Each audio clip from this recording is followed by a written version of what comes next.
Hello good evening students. तो आज के इस वीडियो लेक्चर में हम लोग फंडामेंटल राइट्स के बारे में पढ़ने वाले हैं। ठीक है, तो जो भी आपके पार्ट थर्ड है इंडियन कॉन्स्टिट्यूशन का, जिसमें आप लोग जो है वो आर्टिकल 12 से लेके जो है आर्टिकल 35 तक का जो पोर्शन है उसको हम लोग जो है फंडामेंटल राइट्स में पढ़ते हैं। और आज मैं आप लोगों को यही फंडामेंटल राइट्स जो है वो पढ़ाने वाला हूँ। ठीक है गाइज, मैं अपनी बात कर लूँ तो मेरा नाम गुरमीत है और मैं गाइज फाउंडर हूँ मिशन खाकी का। और आप लोगों को पता है कि हम लोग यहाँ पे इंडियन पॉलिटी की सीरीज जो है वो चला रहे हैं। तो ठीक है, स्टार्ट करते हैं। तो देखिए, जैसे कि बताया आप लोगों के कि हम लोगों ने पहले पढ़ा था पार्ट वन पार्ट टू, और अब हम पढ़ेंगे part three of Indian constitution, जिसमें हम आर्टिकल 12 से लेकर आर्टिकल 35 तक जो है वो पढ़ेंगे और फंडामेंटल राइट्स को जो है वो कवर करेंगे। आपको मैंने इससे पहले बताया है कि part one union and it's territories और पार्ट टू सिटीजनशिप। अगर आप ये तक आपने वो वाले वीडियोस नहीं देखे तो आप एक बार स्टार्टिंग से जो है मेरे वीडियोस देखें, ताकि आपका जो फ्लो है वो बनेगा। ठीक है, तो आज हम लोग जो है फंडामेंटल राइट्स के बारे में बात करने वाले हैं। सबसे पहले अगर मैं बात करूं फंडामेंटल राइट्स की, तो देखिए फंडामेंटल राइट्स हमने कहाँ से लिए हैं? हमने ये बोरो किए हैं फ्रॉम अमेरिकन कॉन्स्टिट्यूशन। ठीक है, अमेरिकन कॉन्स्टिट्यूशन से हम लोगों ने फंडामेंटल राइट्स बोरो किए हैं, क्योंकि आप लोगों को जानते हो कि अमेरिकन कॉन्स्टिट्यूशन में there is bill of rights. ठीक है, बिल ऑफ राइट्स है, तो वहां से ही हम लोगों ने जो है फंडामेंटल राइट्स डिराइव किए हैं। अगर हिस्टोरिकली हम लोग बात करें तो हिस्टोरिकली आप लोग जानते हैं कि इन 1215 किंग जॉन हुआ हुआ करते थे इंग्लैंड के।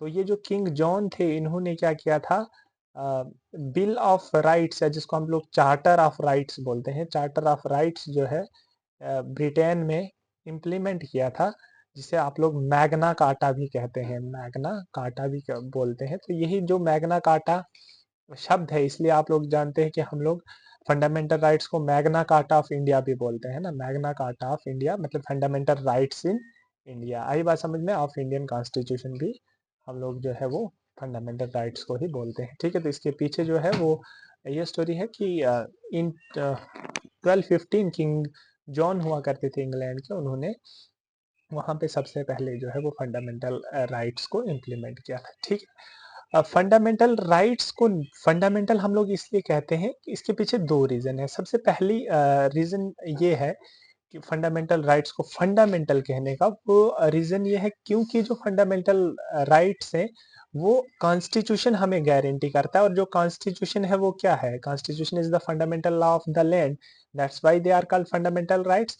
और जो दूसरा रीजन है फंडामेंटल राइट्स को फंडामेंटल बोलने का, वो ये है कि इन राइट्स के बगैर इंसान का जो ओवरऑल ग्रोथ है वो नहीं हो सकता। यानी कि अगर हम किसी भी इंसान को चाहते हैं कि वो अपने पोटेंशियल तक ग्रो कर सके, अपने फुल पोटेंशियल तक ग्रो कर सके, अपने पोटेंशियल को यूज कर सके, तो उसके पोटेंशियल को यूज करने के लिए जो है इन राइट्स का होना जरूरी है। मतलब ये बेसिक राइट्स हैं जो किसी भी इंसान के किसी भी जगह पे अपने पोटेंशियल को यूज करके या फिर जितना अपना ग्रोथ है उसको कंप्लीट करने के लिए जरूर अनिवार्य है। तो इसीलिए भी हम इन राइट्स को जो है वो फंडामेंटल राइट्स बोलते हैं। अगर हम लोग इंडियन कॉन्स्टिट्यूशन की बात करें तो इंडियन कॉन्स्टिट्यूशन में जो हमें फंडामेंटल राइट्स दिए गए हैं, मैंने आप लोगों को ऑलरेडी बता दिया है कि 12 से लेकर आर्टिकल 35 तक जो है वो हमारे फंडामेंटल राइट्स हैं, और ये पार्ट थर्ड में जो है वो मौजूद है। क्लियर है? तो अभी हम लोग पढ़ने वाले हैं कुछ फीचर्स फंडामेंटल राइट्स के। ठीक है, फंडामेंटल राइट के कुछ इंपॉर्टेंट फीचर के बारे में मैं आप लोगों से डिस्कस करने वाला हूं। देखिए, अगर हम लोग फंडामेंटल राइट्स की बात करें तो they are available only to citizens while some others are available to aliens as well. ठीक है, जो आपके फंडामेंटल राइट्स है, फंडामेंटल राइट्स आपके सिटीजन्स के लिए भी हैं। ठीक है, और कुछ जो राइट्स हैं वो आपके एलियंस के लिए भी है। ठीक है, आप लोग एक बार, अगर आप लोगों को जानकारी है तो आप लोग मेरे को कमेंट में बता दो कि ऐसे कौन कौन से राइट्स हैं जो सिर्फ सिटीजन्स के लिए हैं, जो इंडियन सिटीजन के लिए, और ऐसे कौन कौन से राइट हैं जो एलियंस के लिए। और एलियंस में भी आप लोग मेरे को कमेंट करके बताएं कि दो तरह के एलियंस हैं, एक है फ्रेंडली एलियन और एक है एनिमी एलियन। और आप लोग ये बताएंगे कि एनिमी एलियन के लिए जो है वो कौन से राइट्स अवेलेबल नहीं है। ये मैंने अपने पिछले सिटीजनशिप के वीडियो में ये सारी चीजें कवर की हुई है, ठीक है। तो वही बात है कि कुछ फंडामेंटल राइट्स जो है वो सिर्फ इंडिया की सिटीजन्स के लिए हैं, और कुछ जो फंडामेंटल राइट्स हैं वो सारे ही लोगों के लिए जो भी इंडिया की टेरिटरी के अंदर मौजूद हैं उनके लिए हैं, ठीक है। दूसरा इंपॉर्टेंट फीचर जो है, fundamental rights are not absolute but qualified. What does this mean? It means that ऐसा नहीं है कि कोई फंडामेंटल राइट है तो वो एब्सोल्यूट है। They are qualified, it means that reasonable restrictions can be placed on fundamental right. हम लोग जो है फंडामेंटल राइट के ऊपर भी रिस्ट्रिक्शंस जो है वो लगती हैं। They also come with some exceptions, कुछ एक्सेप्शंस भी फंडामेंटल राइट्स के लिए हैं, ठीक है। अच्छा, अगर हम लोग फंडामेंटल राइट्स की बात करें तो ये हमें प्रोटेक्ट करते हैं from the action of the state, ठीक है।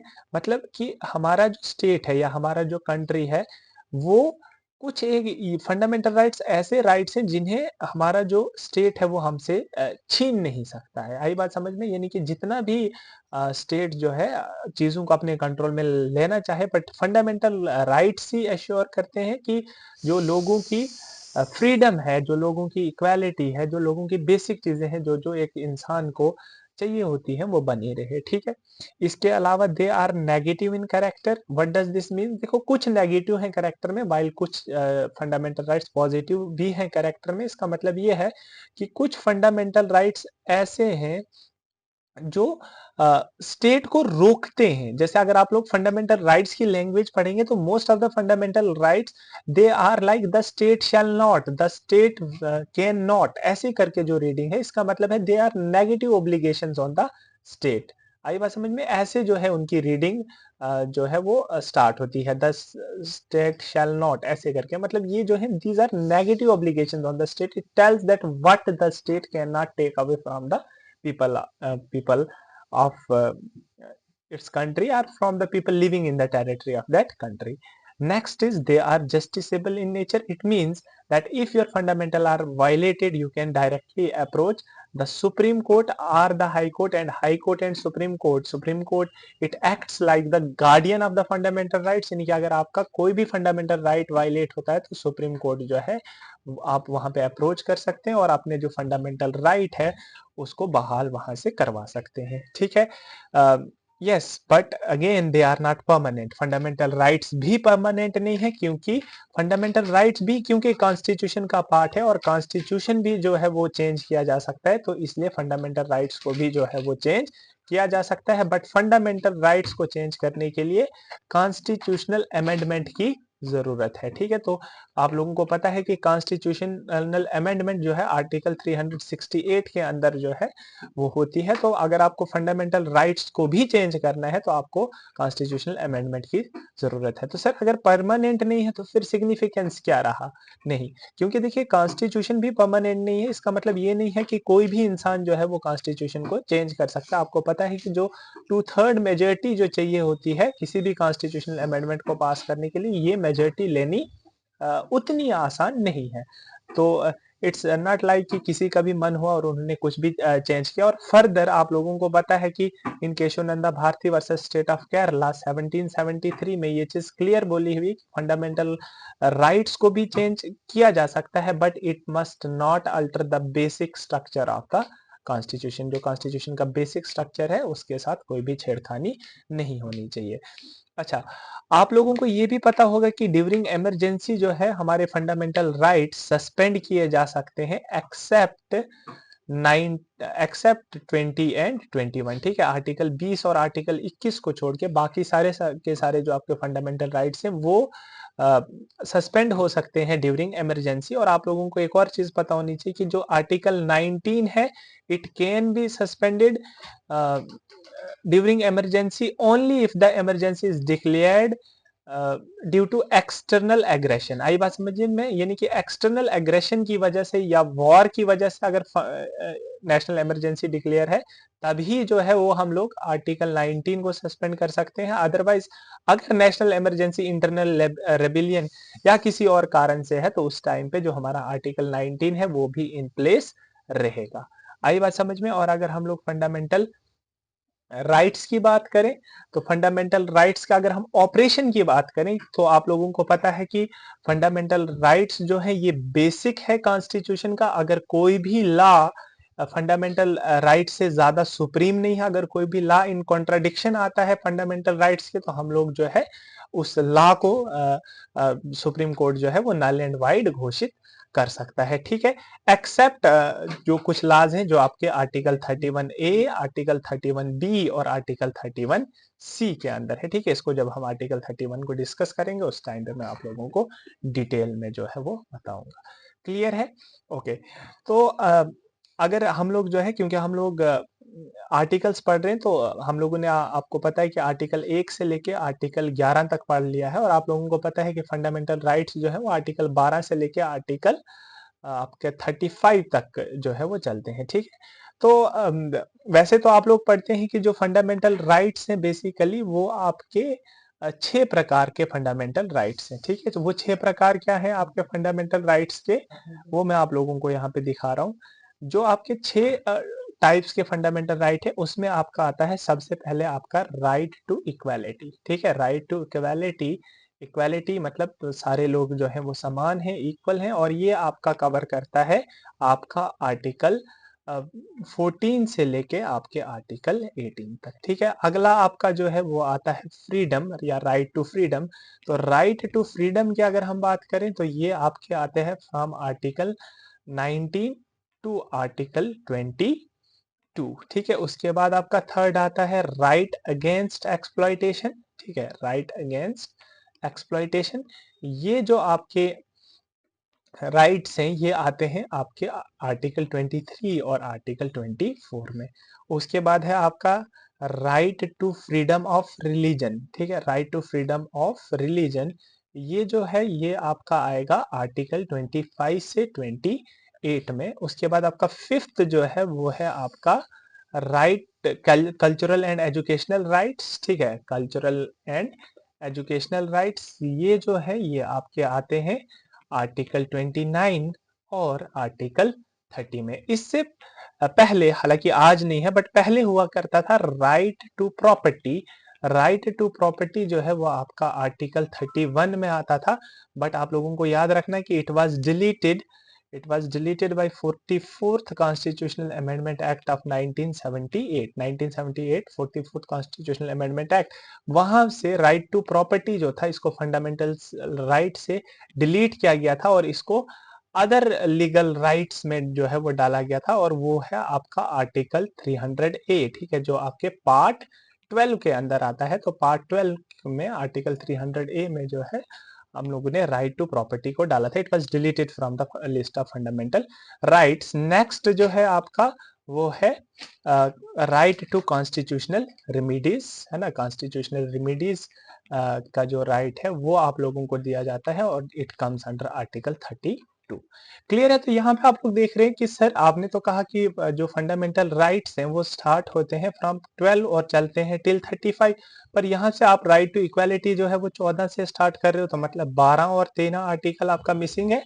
और यहाँ पे आप लोगों ने 32 बोला था, व्हाट इन 33, 34 एंड 35। तो कोई बात नहीं, हम इन राइट्स को भी जो है वो बारी बारी डिस्कस करेंगे। ठीक है, तो चलो सबसे पहले हम लोग बात करते हैं यहाँ पे आर्टिकल, आपका जो आर्टिकल 12 है, आर्टिकल 12 की। ठीक है, तो आर्टिकल 12 में क्या है, डेफिनेशन ऑफ स्टेट है, स्टेट की डेफिनेशन है। इसका मतलब ये है कि जितने भी आपके फंडामेंटल राइट्स है वहां पे मैंने बताया है कि जो भी आर्टिकल्स है उनकी लैंग्वेज है द स्टेट शैल नॉट।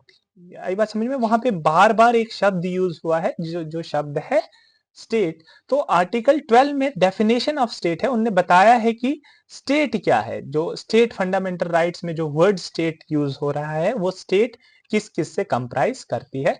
तो जो स्टेट है it comprise of government and parliament of India. ठीक है, इंडिया गवर्नमेंट और इंडिया का जो पार्लियामेंट है, यानी कि अगर हम लोग यहां से बोलें तो आपका जो एग्जीक्यूटिव है, government means executive and parliament means legislature. तो जो ये दो इंपॉर्टेंट विंग्स हैं किसी भी डेमोक्रेसी की, तो एग्जीक्यूटिव और लेजिस्लेचर को जो है वो स्टेट की डेफिनेशन में कवर किया है। ठीक है, it also covers the government and legislature of states. आई बात समझ में? यानी कि किसी भी स्टेट की गवर्नमेंट या किसी भी स्टेट की लेजिस्लेटिव असेंबली, ठीक है, वो भी जो है वो स्टेट की डेफिनेशन में आता है। ऑल लोकल अथॉरिटीज, जितनी भी लोकल अथॉरिटीज हैं सच एज म्युनिसिपैलिटीज, आपकी पंचायत, ठीक है, आपके डिस्ट्रिक्ट बोर्ड्स, ये सारा का सारा जो है वो भी स्टेट में आता है। और इसके साथ साथ में all other authorities statutory or non statutory, ठीक है। बाकी भी जो अथॉरिटीज हैं, जैसे आपकी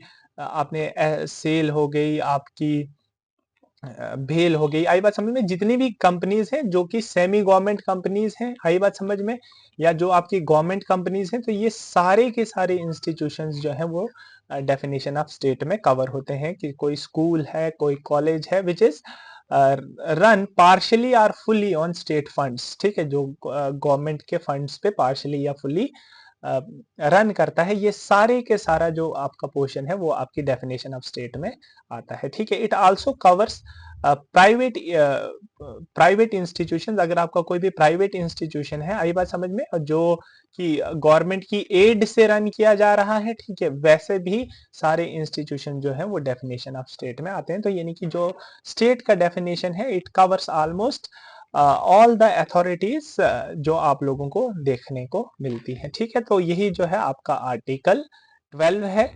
आर्टिकल 13 की अगर हम बात करें, तो आर्टिकल 13 ये बताता है आप लोगों को कि ऐसे laws which are inconsistent or in derogation with fundamental rights, मतलब ऐसे लॉज जो फंडामेंटल राइट्स के साथ जो है वो इनकॉन्सिस्टेंट है, मतलब जो फंडामेंटल राइट्स के साथ लड़ाई में है। मतलब ऐसे लॉज अगर जिनको हम इंप्लीमेंट करेंगे तो आपके फंडामेंटल राइट्स जो है वो क्या हो रहे हैं, वायलेट हो रहा है। तो ऐसा कोई भी लॉ जो फंडामेंटल राइट्स को वायलेट करता है, तो ऐसे लॉ को जो है वो नल एंड वाइड जो है वो घोषित किया जाएगा बाय सुप्रीम कोर्ट। ये चीज जो है वो आर्टिकल 13 के अंडर जो है वो दी गई है। मतलब आर्टिकल 13 जो है it tells us about judicial review. जो किसी भी लॉ का जुडिशियल रिव्यू होता है, तो वो चीज जो है हमें आर्टिकल 13 के अंदर मिलती है, जहां पे बोला जाता है कि all the laws which are inconsistent or in derogation with fundamental rights they shall be declared null and void, ठीक है। तो इसमें डेफिनेशन ऑफ लॉज भी जो है वो आर्टिकल 13 में दी गई है कि लॉज की डेफिनेशन क्या होगी। लॉज की डेफिनेशन होगी जो भी कोई परमानेंट लॉज है या कोई एक्ट है जो कि गवर्नमेंट ऑफ इंडिया के द्वारा या फिर किसी भी स्टेट गवर्नमेंट के द्वारा जो है वो पास किया गया हो, ठीक है। कोई भी टेम्परेरी लॉ जैसे कि ऑर्डिनेंस वगैरह जो है, जिसमें कोई भी टेम्परेरी ऑर्डर या टेम्परेरी लॉज जो है वो बनाए गए हो, कोई भी स्टैट्यूटरी यानी कि कोई भी लीगल इंस्ट्रूमेंट्स, ठीक है, जो किसी ने भी इशू किए हैं, और non legislative sources of laws, मतलब कोई ऐसा लॉ भी है जो कि लेजिस्लेचर ने पास नहीं किया है, बल्कि डायरेक्ट किसी इंसान ने या किसी भी देखो जैसे एग्जीक्यूटिव है तो कई बार जैसे पुलिस है वो उसी ने कोई ऑर्डर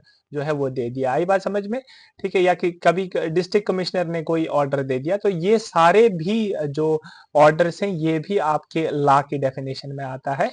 तो ये बात आप लोगों को ध्यान रखनी कि कोई भी ऐसा ऑर्डर, कोई भी ऐसा लॉ जो आपके फंडामेंटल राइट्स को जो है वो वायलेट करता है, ऐसे लॉ को सुप्रीम कोर्ट जो है वो नल एंड वाइड घोषित कर सकता है, ठीक है। यहाँ पे आप लोगों को ध्यान देना है कि कॉन्स्टिट्यूशनल अमेंडमेंट को लॉ की डेफिनेशन से बाहर किया गया है, और इसलिए हम लोग कॉन्स्टिट्यूशनल अमेंडमेंट को जो है वो सुप्रीम कोर्ट जो है वो चैलेंज नहीं कर सकता है। हाउएवर ये Kesavananda Bharati versus state of Kerala में ये चीज भी क्लियर हुई है कि कोई भी कॉन्स्टिट्यूशनल अमेंडमेंट जो है उसको भी बराबर जुडिशियल रिव्यू के जो है वो बाहर नहीं रहेगा, उसके ऊपर भी जो है सुप्रीम कोर्ट जुडिशियल रिव्यू करके उसको भी नल एंड वाइड जो है वो घोषित कर सकता है, ठीक है।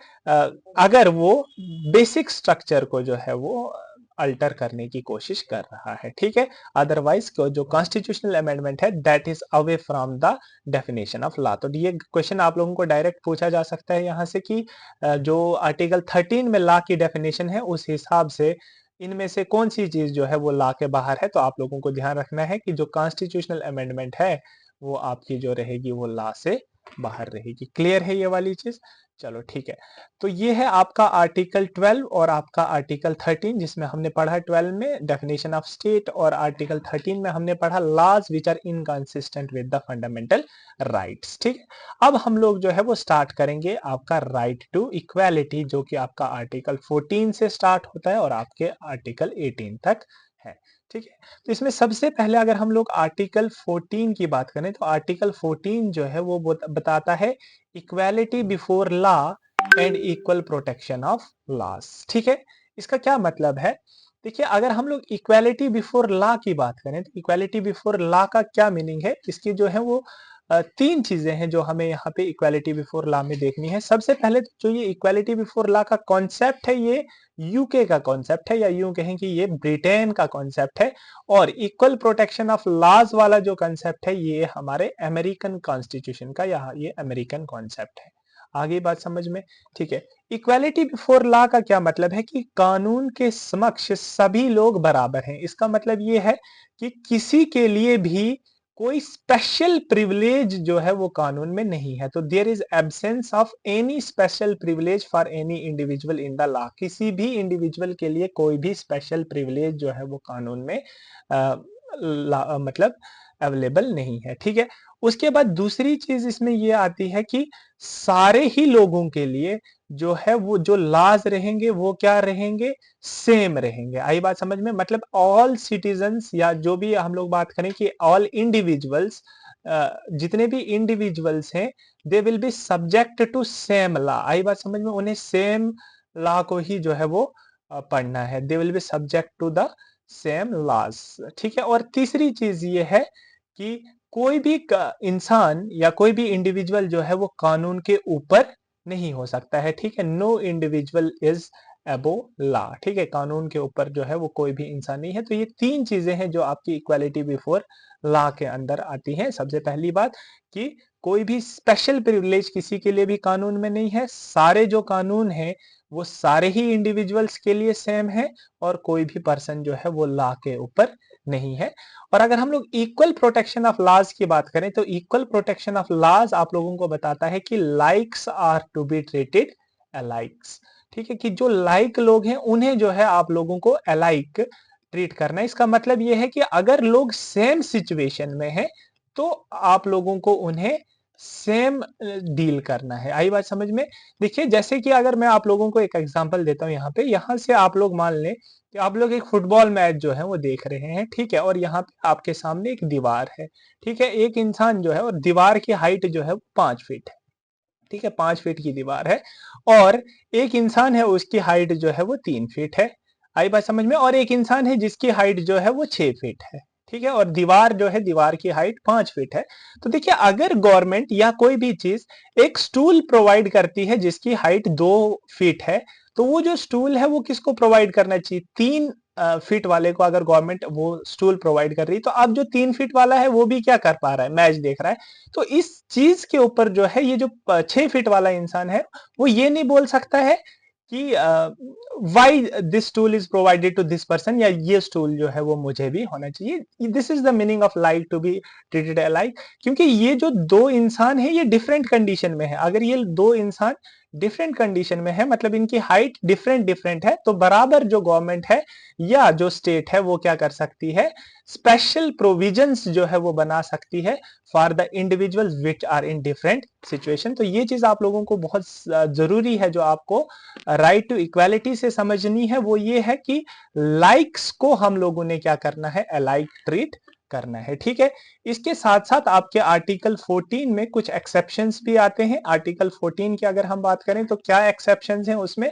जैसे कि आप लोगों को पता होगा कि प्रेसिडेंट या फिर जो स्टेट के गवर्नर्स हैं, है ना, प्रेसिडेंट ऑफ इंडिया या भी गवर्नर ऑफ स्टेट्स जो हैं, जब वो अपनी ऑफिशियल ड्यूटी पे हैं, आई बात समझ में, जब वो अपने ऑफिस में हैं, तो they can not be arrested. ठीक है, उन्हें अरेस्ट नहीं किया जा सकता है, और उनके खिलाफ कोई भी सिविल या फिर क्रिमिनल प्रोसीडिंग जो है वो इनिशिएट नहीं की जा सकती है। ठीक है, इसके अलावा आप लोगों को पता होगा कि एक एमपी, मेंबर ऑफ पार्लियामेंट, या फिर एक एमएलए, अगर स्टेट लेजिस्लेटिव असेंबली या फिर जो पार्लियामेंट में अगर अपनी कोई भी बात कह रहा है, तो उस बात के लिए, उसकी कही गई बात के लिए हम लोग जो है उसको डिटेन नहीं कर सकते हैं, या वो फिर उस बात के लिए जो है वो किसी भी कोर्ट ऑफ लॉ के तहत, या अपनी उसके ही हुई बात के लिए आंसरेबल जो है वो नहीं होंगे, उनकी कोई भी जवाबदेही नहीं होगी for whatever they are speaking in parliament or the state legislative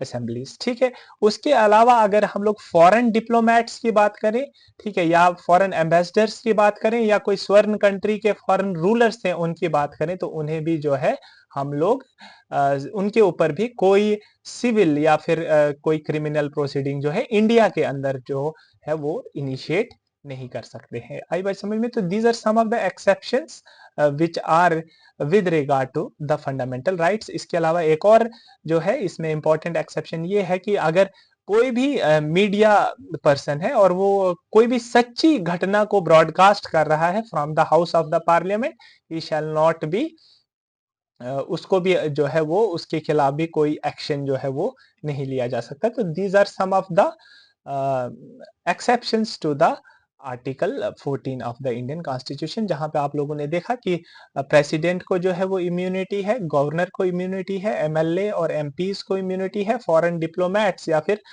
जो फॉरेन स्वर्ण रूलर्स थे उनके लिए भी जो है वो आर्टिकल 14 में एक्सेप्शन है और उन्हें भी जो है वो इम्यूनिटी प्रोवाइड की जाती है। ठीक है, नेक्स्ट है आपका आर्टिकल 15। अगर हम लोग आर्टिकल 15 ऑफ इंडियन कॉन्स्टिट्यूशन की बात करें तो it talks about the prohibition of discrimination on certain grounds. ठीक है, ये जो है डिस्क्रिमिनेशन को जो है वो बैन करता है और उसने कुछ ग्राउंड्स जो है वो स्पेसिफाई किए हुए हैं जिनके ऊपर हम लोग जो है वो डिस्क्रिमिनेट नहीं कर सकते हैं। It reads that the state shall not discriminate only on the grounds of religion, race, caste, sex और प्लेस ऑफ बर्थ। ठीक है, तो यहाँ पे आप लोगों को दो चीजें जो है वो ध्यान में देनी है, एक ओनली और दूसरा डिस्क्रिमिनेट। ठीक है, डिस्क्रिमिनेट का क्या मतलब होता है? डिस्क्रिमिनेट का मतलब होता है, वैसे तो हम लोग अगर हिंदी में बोले तो भेदभाव। भेदभाव का क्या मतलब है कि किसी के लिए भी कोई स्पेशल प्रोविजन नहीं होना चाहिए, या किसी को भी अगर कोई चीज जो है किसी से भी हम लोग किसी चीज को ना तो डिप्राइव कर सकते हैं, मतलब ऐसा नहीं करें कि हम लोग वो चीज किसी इंसान को नहीं दे, या फिर ऐसा नहीं करें कि किसी इंसान को हम कोई चीज स्पेशली जो है वो प्रोवाइड करें। ठीक है, एक तो ये वाली चीज है, और दूसरी चीज यहां से आपको बहुत इंपॉर्टेंट याद रखनी है, वो ये है कि only on the grounds of religion, race है, मतलब इन ग्राउंड्स के ऊपर ही हम लोग जो है वो डिस्क्रिमिनेट नहीं कर सकते हैं। यानी कि अगर इन 5 ग्राउंड्स यानी कि रिलीजन, रेस, कास्ट, सेक्स और प्लेस ऑफ बर्थ के अलावा एक कोई इन 5 ग्राउंड्स के अलावा किसी भी दूसरे ग्राउंड के ऊपर जो है हम लोग डिस्क्रिमिनेट कर सकते हैं। इसका एग्जांपल मैं आप लोगों को समझाता हूँ कि मान लो स्टेट गवर्नमेंट ने जो है वो जॉब्स निकाली, ठीक है, और जो जॉब्स निकाली है उनमें उन्होंने क्या किया हुआ है, उनमें उन्होंने क्वालिफिकेशन रखी हुई कि ओनली एमएस कैन अप्लाई। ठीक है, जिस भी इंसान की जो मास्टर्स होगी वही बस जो है वो उस चीज में अप्लाई कर सकते हैं। तो it is a kind of discrimination कि भाई क्यों जो एक 12th पास है कैंडिडेट है या एक जो कैंडिडेट ग्रेजुएट कैंडिडेट है वो क्यों नहीं अप्लाई कर सकता है? तो इट इज अ डिस्क्रिमिनेशन। लेकिन द डिस्क्रिमिनेशन जो है ये किस बेसिस पे हो रहा है? On the basis of educational qualification हो सकता है। तो can educational qualification be a ground of discrimination? Yes, ठीक है, एजुकेशनल क्वालिफिकेशन जो है वो ग्राउंड ऑफ डिस्क्रिमिनेशन हो सकता है। क्या कोई और भी ग्राउंड हो सकता है? बिल्कुल हो सकता है। ठीक है, देखो जैसे यहाँ पे प्लेस ऑफ रेजिडेंस की बात नहीं की गई हुई है, प्लेस ऑफ बर्थ की बात की हुई है, बट प्लेस ऑफ रेजिडेंस की बात आर्टिकल 15 में नहीं है, आर्टिकल 16 में है। आई बात समझ में? तो प्लेस ऑफ रेजिडेंस के ऊपर डिस्क्रिमिनेशन हो सकता है, बराबर प्लेस ऑफ रेजिडेंस के ऊपर भी जो है वो डिस्क्रिमिनेशन हो सकता है। ठीक है, ये इसका पहला प्रोविजन है। दूसरा प्रोविजन जो है आर्टिकल 15 का, वो ये बोलता है that no citizen shall be subjected to any disability, liability, restriction or condition on the grounds with regard to access to shops, public restaurants, etc. And the use of wells, tanks, bathing ghats etcetera. ये भी जो है वो discrimination को and करने के लिए ही provision है। हालांकि this provision was added by first constitutional amendment act of 1951 के पहले कॉन्स्टिट्यूशनल अमेंडमेंट से हमने ये वाला प्रोविजन जो है उसमें ऐड किया है, जिसमें कि अगर हम लोग कोई भी पब्लिक शॉप से या कोई भी पब्लिक गार्डन है, कोई रेस्टोरेंट है, तो वहां पे हम लोग जो है किसी भी इंसान को रोक नहीं सकते हैं on the grounds of religion, race, caste, sex और प्लेस ऑफ बर्थ, या फिर कहीं पे भी कोई पब्लिक वेल्स है, पब्लिक टैंक्स है, बाथिंग घाट्स है, हम वहां पे भी किसी को इन पब्लिक प्लेसेस को भी यूज करने से रोक नहीं सकते हैं बेस्ड ऑन दीज फैक्टर्स। ठीक है, तो दिस वाज आर्टिकल 15। अगर हम लोग आर्टिकल 15 के रिगार्डिंग एक्सेप्शंस की बात करें तो yes, there are some exceptions with regard to article 15 as well.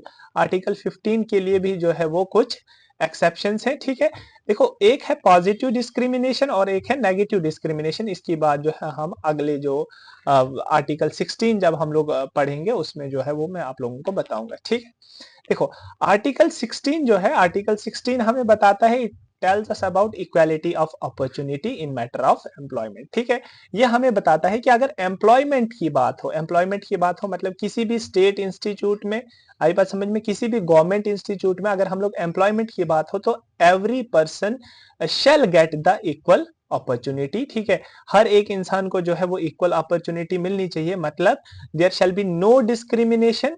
वहां पे भी कोई जो है एम्प्लॉयमेंट देने में भी कोई डिस्क्रिमिनेशन जो है वो किसी भी ग्राउंड के ऊपर, जैसे कि रिलीजन, रेस, ठीक है, आपकी कास्ट, आपका सेक्स, आपका प्लेस ऑफ बर्थ या आपकी प्लेस ऑफ रेजिडेंस, इन सारी बातों के ऊपर जो है डिस्क्रिमिनेशन नहीं किया जा सकता है। ठीक है, ओके, तो देखो आर्टिकल 16 इट कम्स विद जो है इसकी एक्सेप्शंस के साथ आता है। आर्टिकल 15 और आर्टिकल 16 की लगभग लगभग जो है वो सेम एक्सेप्शंस है। वो ये है, सबसे पहले है कि जो स्टेट है, the state can make special provisions for women and children. ठीक है, जो स्टेट है वो स्पेशल प्रोविजंस जो है वो बना सकती है, किसके लिए? For women and children. ठीक है, औरतों के लिए और बच्चों के लिए जो है वो स्पेशल प्रिविलेज स्टेट बना सकती है। दूसरा जो एक्सेप्शन है वो ये है कि जो स्टेट है, it can make special provisions for culture, socially and educationally backward classes. जो सोशली और एजुकेशनली बैकवर्ड क्लासेस हैं, उन सोशली और एजुकेशनल बैकवर्ड क्लासेस के लिए भी स्टेट जो है वो स्पेशल प्रोविजंस बना सकती है। तीसरा जो है वो है कि स्टेट जो है इसी कैटेगरी में उसको ऐड किया गया था कि बाकी जो कवर नहीं हुए थे in the category of socially and educationally backward classes, उनके लिए भी जो है वो स्पेशल प्रोविजंस बना सकती है। और चौथी जो एक्सेप्शन है इसमें वो आती है कि इकोनॉमिकली वीकर सेक्शंस के लिए भी स्टेट जो है वो स्पेशल प्रोविजंस बना सकती है। तो मैंने बताया आप लोगों को कि चार जो है वो मेजर एक्सेप्शंस है इसमें। पहला जो है वो वुमेन एंड चिल्ड्रन आ जाते हैं। दूसरा जो है जिसमें आपके एससीज और एसटीज आ जाते हैं, जिन्हें आप लोगों ने socially and economically backward classes बोला। ठीक है, आपका जो थर्ड है उसमें आपके ओबीसीज आ जाते हैं। ठीक है, जो भी एक सोशली और एजुकेशनली बैकवर्ड क्लास है। और जो आपका फोर्थ एक्सेप्शन है उसमें आपका इकोनॉमिकली वीकर सेक्शन आता है। इकोनॉमिकली वीकर सेक्शन ये कंप्राइज करता है उन लोगों का जो बिलोंग करते हैं from higher caste, higher caste के हैं, but they are financially weak. आई बात समझ में? फाइनेंशियली वीक जो है, इसके लिए क्राइटेरिया जो है वो सेट किए गए हैं गवर्नमेंट के द्वारा। तो इन ये जो है दीज आर 4 एक्सेप्शंस जिनके लिए जो है वो गवर्नमेंट जो है वो जॉब रिजर्व कर सकती है, या फिर हम यूं कहें कि जो स्टेट है वो डिस्क्रिमिनेट कर सकती है इन चार के लिए। ठीक है, अगर हम लोग बात करें ओबीसीज और जो हमारे 10% कोटा जो हम लोगों ने ईडब्ल्यूएस को दिया है, तो ओबीसीज को जो है सबसे पहले आप लोगों को पता होगा कि इन 1980 एक कमीशन सेटअप की गई जिसका नाम था मंडल कमीशन। ठीक है, मंडल कमीशन सेटअप की गई in order to get a list of the people, या in order to get the list of